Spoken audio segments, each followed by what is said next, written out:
It jointly protects the United States and Canadian airspace and the waters surrounding both countries. Do we want to jeopardize this relationship while improving our relationship with? Here we got a joint defense operation with the United States and Canada versus a guy who knows what's on his mind and what he might next do, Kim Jong-un, and he's sucking up to Kim Jong-un, and he's at war with Prime Minister Carney. To me, that's a little bit alarming. Canada, a lot of people don't realize, is involved in Arctic surveillance for our defenses. Because of their geography, they're providing critical radar and sensor coverage. So incoming missiles or any other threat from the air, they're the first line of alarm to let us know that there might be incoming. There's a multi-billion-dollar upgrade to the Arctic radar networks, the surveillance, the technology, multi-billion, and threat detection capabilities that's been invested just recently. And, of course, Canada is a NATO nation. Okay, the trade. Billions of dollars in goods and services crossing the U.S.-Canadian border. Much of what is going on now may violate the Canada-U.S.-Mexico trade agreement. Well, they call it actually the U.S.-Mexico-Canada trade agreement now. USMCA. It has initials for everything today just to confuse us. The area that I'm most familiar with as a longtime reporter in Detroit, I've been gone a while, but I'm still cognizant of what's happening, is the supply chain, especially with regard to the automotive industry, where, as we have discussed here before, it's just a bridge. It's the Ambassador Bridge and now the Gordie Howe Bridge. It's also a tunnel. But these trucks don't go in the tunnel, they take the bridges. Back and forth, back and forth. It's like going from Detroit to Sterling Heights, a suburb of Detroit, and back. Detroit and Windsor and back. A part could be manufactured in one country, and then assembled in the other.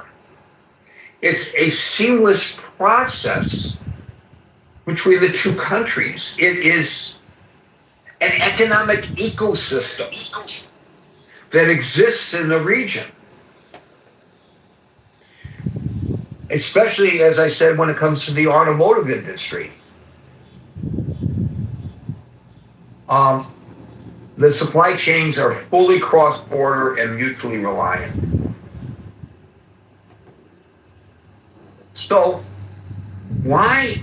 Oh, and by the way, in case you hadn't heard, today the president has said that he might unilaterally rename Lake Ontario Lake America. Okay. Does this have any force of law internationally? I think changing the Gulf of Mexico to Gulf of America hasn't taken hold outside the confines of the administration and supporters of the administration. I get that. And I get that he's like trolling Mexico and he's trolling Canada. These are our two closest, obviously, allies, Mexico and Canada. I cannot figure out why we are doing this. Now, there may be some trade disparity. There's trade disparities with lots of nations. Look, when you look at the trade disparity with China, I touched on this very briefly yesterday. Yeah, more US dollars flow into China. They're getting financial benefit that we're not getting it's a trade deficit, or at least in terms of the money's exchange. In the aggregate, they come out ahead. Well, wait a minute. It's not as if it's not a quid pro quo.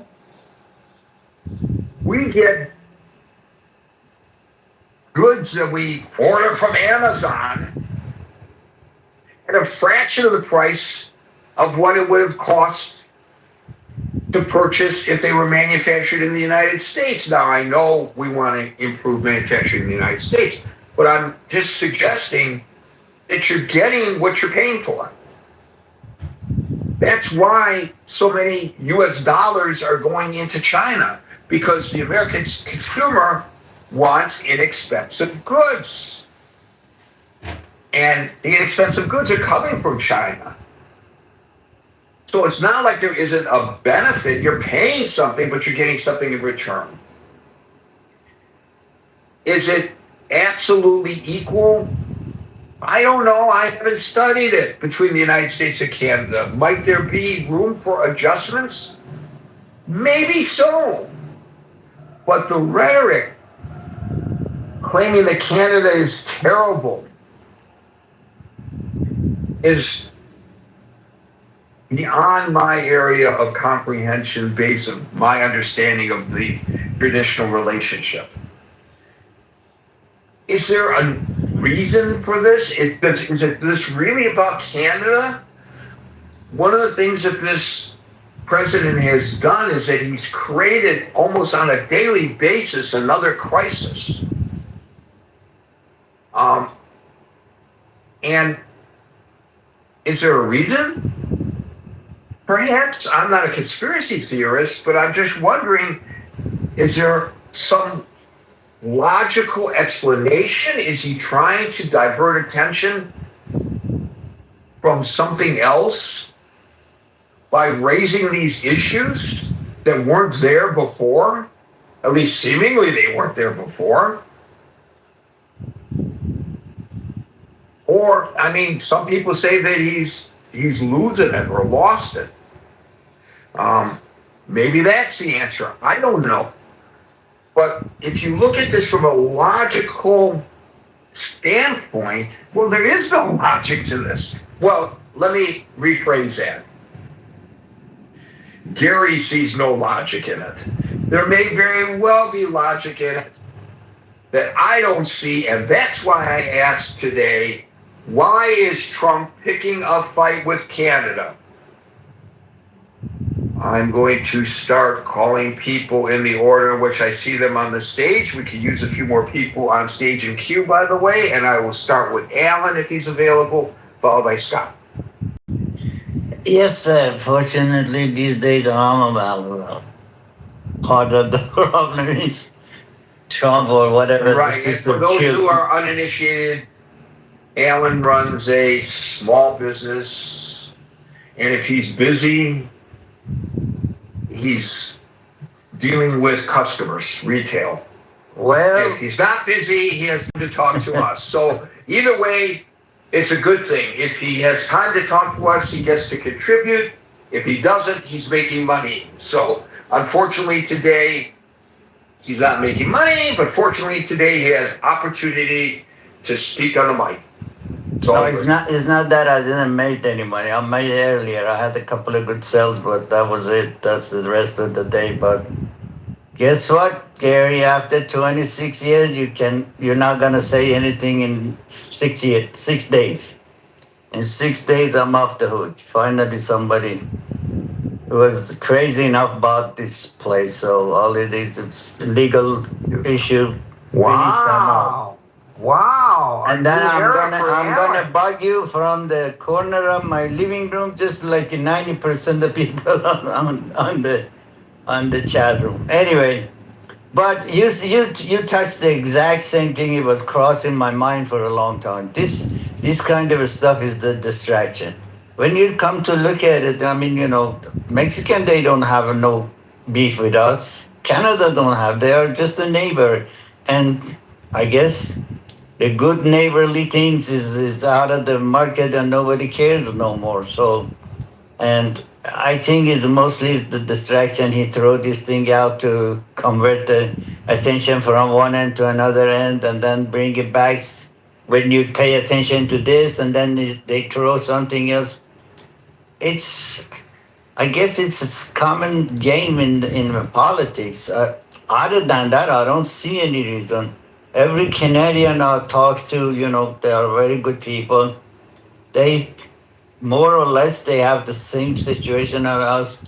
They got some stuff them not agree with them government, some stuff they are, but the kind of customer out there they are outrageous with the price of tobacco in Canada. So when they come in here for the business, whatever, they stuck up and they go in there and they hoping they don't get the uh, tax on the when they enter to Canada, but all the people I talk to, they just normal people. I mean, good, lovely people, and I was involved with a couple of them for a long time, 6, 7 years, 8 years, 10 years, Michelle and Lee, and unfortunately they are in heaven.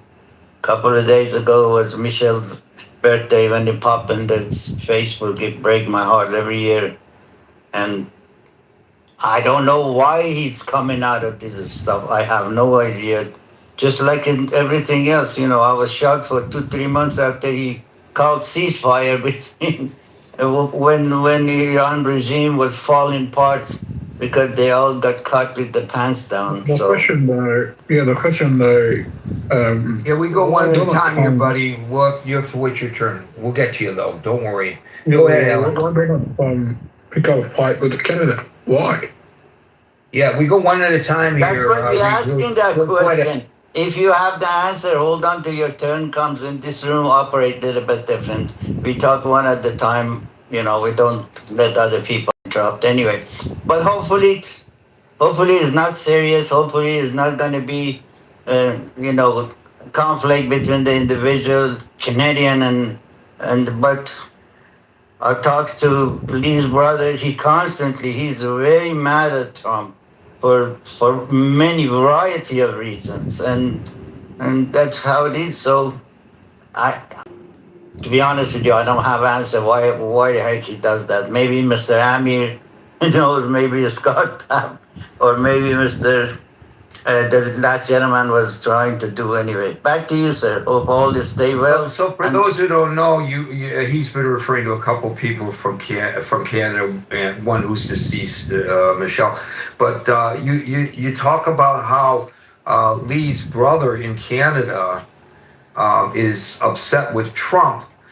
I'm curious, have you had discussions with him about whether, I know it's anecdotal, but whether he feels that this has reset the relationship between our two nations permanently, or whether he sees this as a temporary setback that things will be repaired following the end of this administration?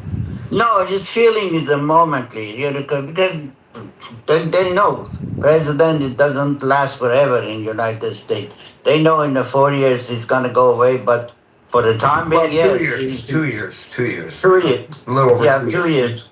2 years he's been on, and then next person comes in, it changed the whole dynamic of the whole situation. But at the moment, yes, he thinks Trump is damaging the relation between Canada and the United States, and also he's not agree what he does with the international relationship with the allies and so forth and so on. Just a normal thing I hear in this platform from just American or Canadian or people from Europe. Back to you, sir. So, Alan, you opened up by suggesting that this is a deliberate diversion, and of course, we don't know the answer to this, and I'm not going to, hold you to it. But I'm wondering, in your mind, what do you think is we're being diverted?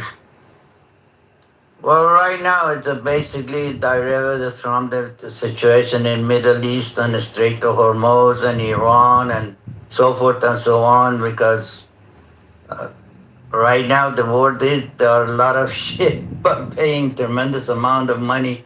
They go through the strip and it's not as close that they say. Yesterday they said they cleaned up all the all the all the mines from everywhere.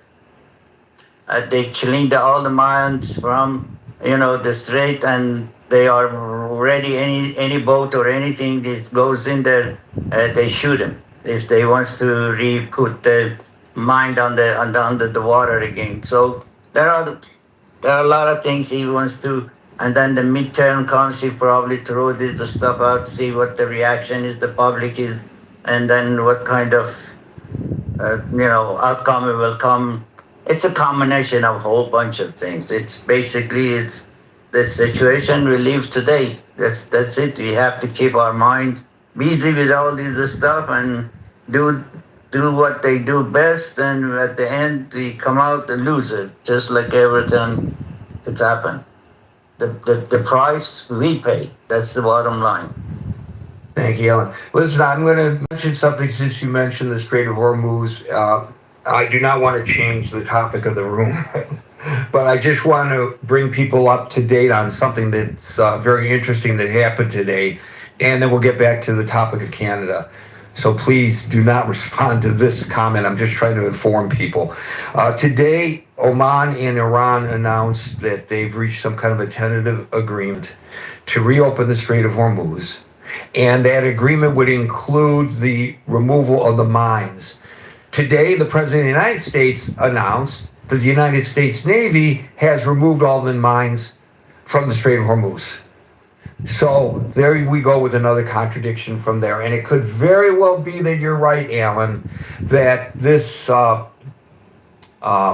so-called fight with Canada is to divert attention from what's going on in the Middle East. And I know that there are those who believe that everything, including what's happening in the Middle East, is an attempt to divert attention from Epstein, the Epstein files. So I don't know the answer to that question, but it's interesting that you think that it is a diversion, and I'm wondering what other people might think. Scott, followed by Amir. All right. Waiting with bated breath here. Yeah, I don't know, Gary. Does anybody know? I mean, come on. Who knows? Does anybody know what time it is? Does anybody even care about time? Sorry. Exactly. I mean, look. Anything I say is going to be speculation, right? Anything any of us say is going to be speculation. But I mean, there's probably a combination of economic and political and in Trump's weird mind, strategic reasons. I don't know. He loves tariffs, right? That's his preferred negotiating weapon. That's when he's on his playing field that he feels comfortable on. It's not bilateral. It's him. He's got, at least before the, court decided that, that there'd be, I don't know what the status going forward is on tariff controls, but he likes tariffs, right? And his theory is, I guess, that because Canada depends so heavily on access to a much larger American market, that the threat of severe economic pain is going to force Canada to make all kind of concessions on things like dairy and, I don't know, automobiles or steel or booze or other stuff. I think when Trump sees imbalance, he pounces, right? He thinks that we have a stronger hand. There's probably a domestic political component to it, maybe. I don't know. Trump can present himself as being the guy that defends the American worker and manufacturer against this. Again, it's funny because he's sort of the tough guy and yet victimizer, a victimized person in chief, right? Like we're always the victim of these unfair foreign trade practices, right? So the American workers and manufacturers and the American people are being taken advantage of, and even though Canada's an ally, they're taking advantage, and he treats things transactionally. And I think also Trump likes to pick fights, right? So picking a fight creates a political narrative that he feels comfortable with. I don't know, the American industry versus foreign countries taking advantage of us, even though the actual economics of the whole thing and the relationships are much more complicated than that. Look, some of this is just about dominance, right? Trump personally and politically likes dominance. He thinks that allies should just accommodate to American demands because we have this, from his perspective, I think, this dominant kind of role in power. So I think when a country like Canada just won't fall in line and challenges this, he gets pissed off. Like, he gets frustrated. He doesn't know what to do. So I don't know. What I do know, I think what everyone here knows, is that the American and Canadian economies aren't hermetically sealed, right? They're not separate machines. The automotive industry, the steel industry, agricultural industry, energy supply chain, all this stuff moves across the border a lot, right? And so this is a pretty complicated relationship. It's an interdependent relationship, and ultimately this kind of trade war hurts everybody, I think. But so yeah, I don't know, Gary, why. These are some speculative reasons. I have no idea. If Trump negotiated the USMCA anyway and called it like such a great deal, it's such a great deal. That's a great point that I missed. He why is Canada it? Yeah, why is Canada suddenly right? Why now? Why is it so bad now? Why is Canada suddenly? And if Canada's cheating America, didn't he make the deal that allows them to cheat? Exactly. I had this argument with somebody the other day. So what the hell? I don't know. Renegotiating it, and it makes no sense. No, like you're calling the deal you negotiated rigged. Like it was your thing. And then again, this just gets back to the power and dominance thing, right? Maybe he just sees a window and sees opportunities. Like, all right, there's a point. There's an availability to put pressure on, so I'll put pressure on. I don't know, Gary. This is, again, I say take everything with a pound of salt because it's all speculative.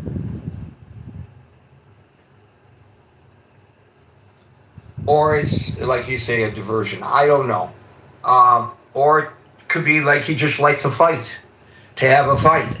Who knows? It's so difficult to determine what the hell is going on here. Yeah, go ahead, Marshall. Marshall, followed by Amir. Oh, I didn't know if my mic was open. I'm walking around a neighborhood trying to find the right house. I don't understand why he's picking a fight with Canada. We had a perfectly good thing under NAFTA, and okay, fine, you want to renegotiate it, get the USMCA, but then you trash the thing you created in the first place because what, you want more punitive responses to America, right? Some of this to me goes back to Trump being an imperial president.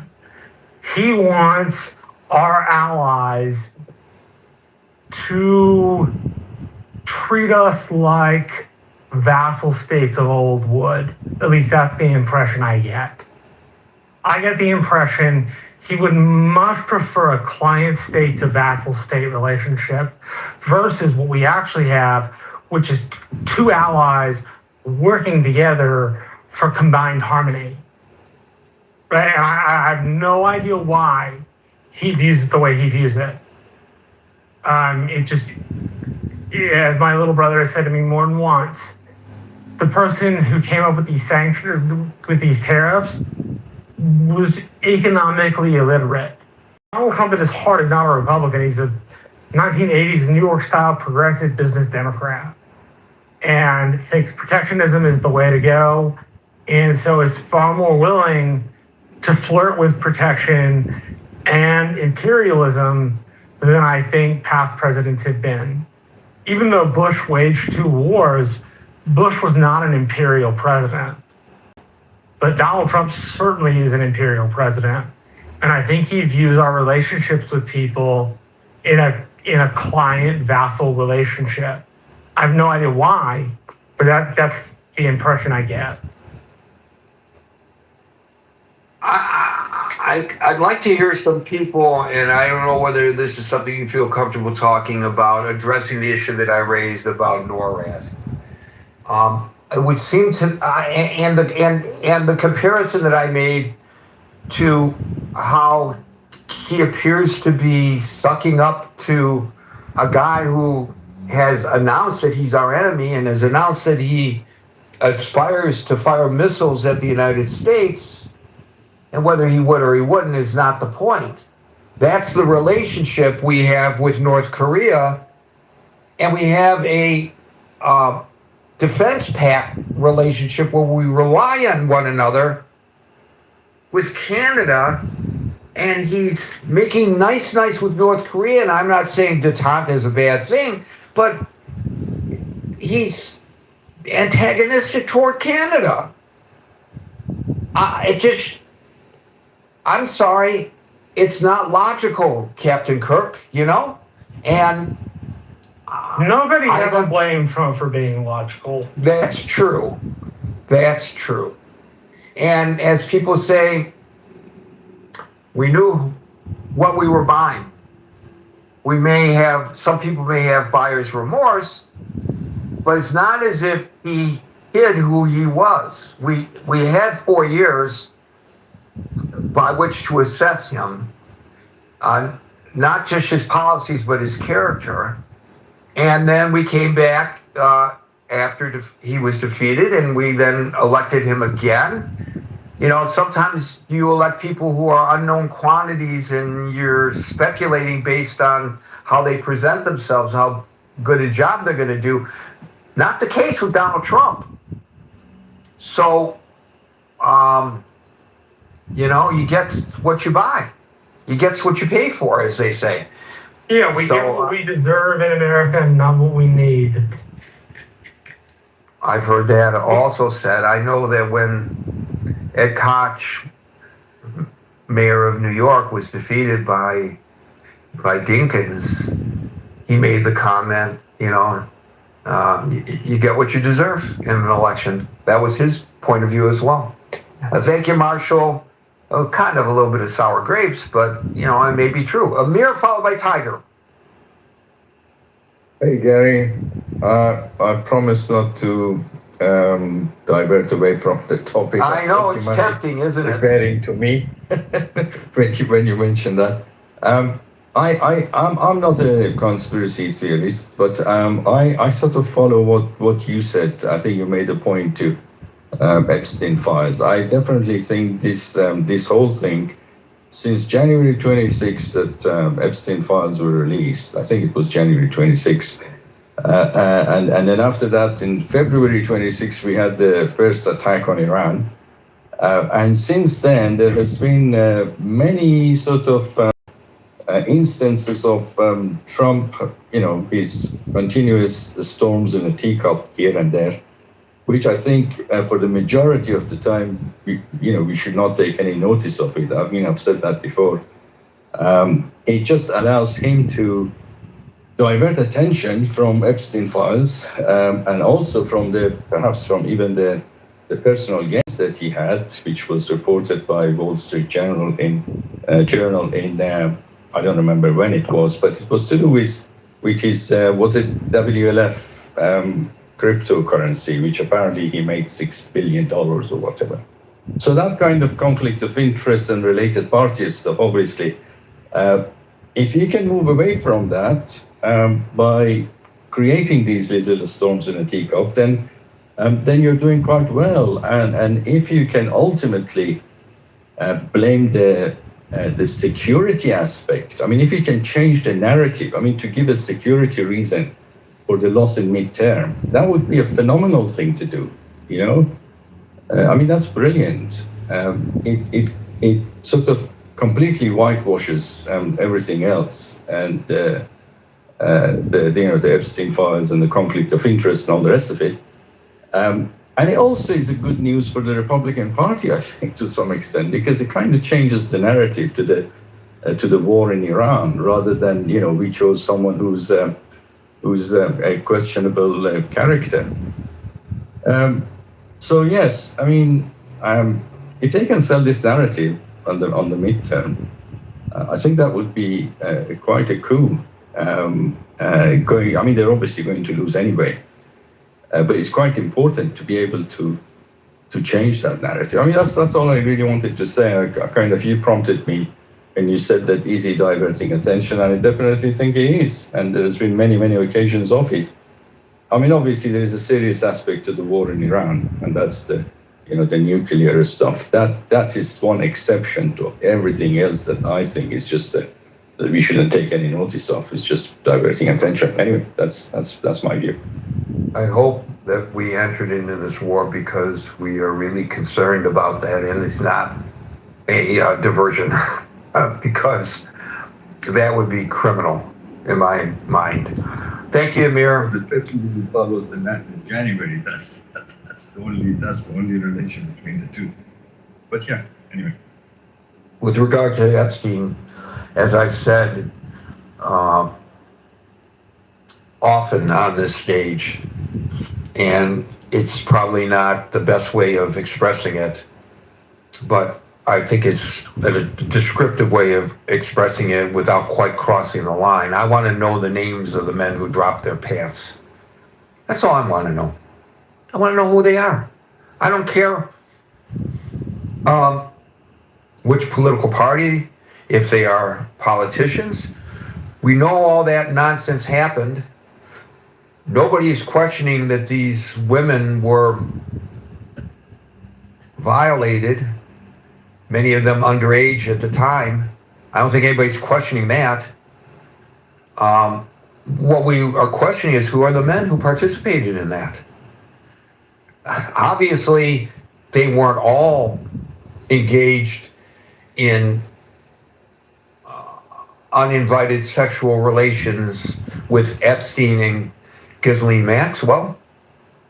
There were guys over there on that island who participated in this debauchery, and there still hasn't been an accounting for that.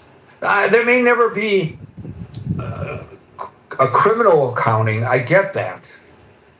But shouldn't there be an accounting in the public sphere? Who was there and what did they do?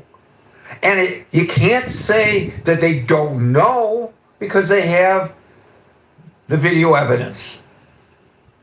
So I don't want to look at the videos, but I want to know who's in them. And I'm not saying that all this is a diversion from Epstein, but I'm saying it's entered my mind that it might be. Thank you, Amir. We'll go to Tiger, followed by Alma. All right, thank you, Gary. I want to say three things about Trump, and it's really not that complicated. The first thing is that we should never overanalyze Trump. From all of his policies in the past, Trump has demonstrated that he's the kind of guy that just throws everything at a problem and see what sticks, and then walk back the pieces that doesn't stick. He's done that in the tariff war, he's done that in the Doge cuts, and he's again doing it in Iran, and he's doing it now to Canada. So that's the first part. The second problem with Trump, not problem, just characteristics that I think we need to understand about Trump, is that he has a fundamentally different view of what alliance means to America than many of his predecessors.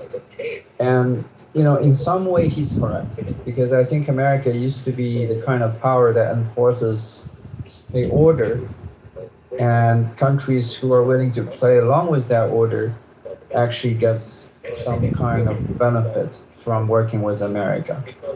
This is basically the framework set up after the Second World War.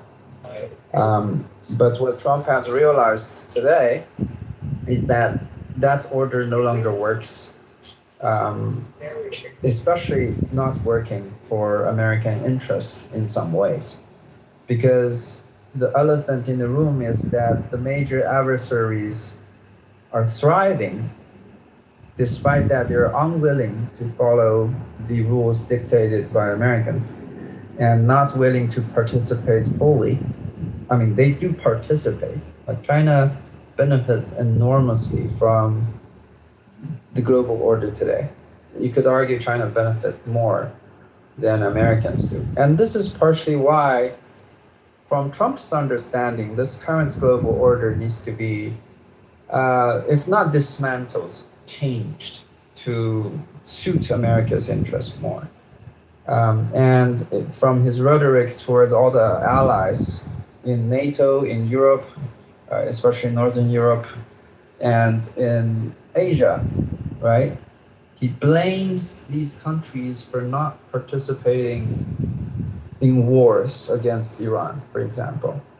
And to his mind, America is disproportionately paying for and contributing to the so-called mostly military alliance in NATO and with security frameworks in the Pacific with Japan and Korea, but are not getting the results that when America tries to direct them to a geopolitical end, these countries refuse to follow America's suit. This is, to Trump, very unacceptable because he demands deference and he demands obedience from what Americans used to call allies, but people in China might call them vassal states. But yeah, it's these current relationship viewed by Trump is not balanced and is not working. The third thing that I think we have to realize about Trump's policy is that he's a very mercantilistic president. This is actually something in my past speakings about Trump, I used to praise him about, because I think, it correlates very well with what we call the comprehensive power of a nation, in particular, the industries of a nation. So to Trump's mind, to make America great again, and I agree with this assessment, that America needs to reindustrialize. And to reindustrialize, and to Marshall's point, Trump realizes a degree of protectionism is necessary to drive both capital and factories back into America. And without this, America will find it very hard to compete with its chief adversary in China. But he waged these kind of commercial, mercantilistic wars against all countries, whether they are allies or adversaries. But what he found out is that it's much easier to pick on these so-called allies who depend so much on America. If you look at the trade numbers, Canada, I believe, is 70% dependent on exports to America. Not to mention, like similar to Japan, the entire security framework that Canada has needs to be supported by America. So, and he tried the same thing with China, and Russia to some extent, and found that these countries are much harder to bully into shape. Because first of all, China is a very different beast from all the other countries in that regard. But even countries like Russia, who has already been under American sanction and no longer have the kind of trade dependencies with the America-centered West in general, are very difficult to gain leverage over them. Rather, when America is trying to absorb all industrial productivity back into America, it's much easier to exact the kind of offerings and sacrifices from these NATO and Asian allies than to press on a very hard to deal with and combative adversary in China or Russia, and to some extent Iran as well. So I'm afraid this pattern will continue, and especially that we expect Trump is going to be a lame duck president. probably this pattern will accelerate because the executive power is going to be the major power that he will rely on after the midterm. Thank you. I would agree 100% with your assessment. To your 70% figure, which is correct, about 70 or maybe 72%, depending on whose figures you're looking at, of Canadian exports are to the United States. But let's not lose sight of the fact that much of what the United States buys from Canada are essential raw materials, energy, specialized components that we do not produce here in the United States, or if we do, not in sufficient quantities. Or they could be minerals that we can't extract domestically. So I haven't really looked into that, but I suspect that's probably part of the equation. So I understand that he views this as a competition, that the Canadian companies are competing with American businesses. But if you really look at it, and I acknowledge my view of it is a little bit biased based on my understanding of the automotive industry. But the Canadian goods are actually foundational building blocks, I guess, for manufacturing in the United States. The primary goods the United States buys from Canada include energy and crude oil and critical minerals. As somebody else previously mentioned, softwood lumber and forestry products, and as I mentioned many times, cross-border auto parts. It's how the ecosystem is right now. Now, if you want to change that, as you suggest, Tiger, you create manufacturing here in the United States. Of course, the problem that we have, and this isn't an issue with Canada because Canada has the Canadian Auto Workers and we have the United Auto Workers, and there's a degree of parity in salaries. It's more with regard to China and other countries, Bangladesh, Vietnam, etc. It's gonna be hard to actually compete, even if you manufacture in the United States, because, well, yeah, we want a balance of trade that favors the United States, but we also believe fundamentally in people having the opportunity to earn a fair working wage. And a fair working wage in the United States is much higher than a fair working wage in Vietnam or Bangladesh or China, I guess. So, you know, there are a lot of factors here. But, you know, getting back to my understanding of the auto industry, Tiger, there was a time when people were proud to have American-built cars. And then we had the Japanese invasion of cars. And the Japanese cars outperformed in many respects the American-built cars. Well, instead of slapping high tariffs on Japanese cars to protect the jobs of the American auto workers, they retooled, and I'm not saying just retooling the factories, they retooled their entire approach to manufacturing. It took time to where the cars built in the United States were on a par with the cars built in Japan, or at least competitively so.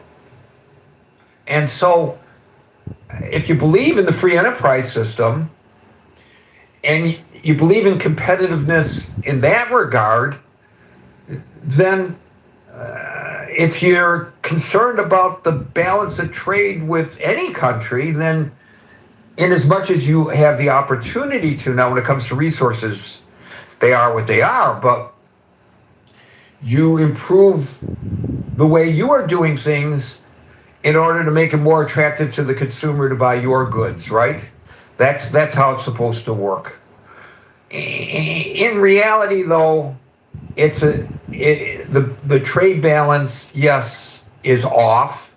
But it's a symbiotic relationship that the United States has with Canada. And it's a symbiotic relationship economically that the United States has with China. it's not like we're not getting something out of it. And I think it's very myopic to only consider one aspect of this equation, Tiger, and not step back and look at the whole thing. Myopic area.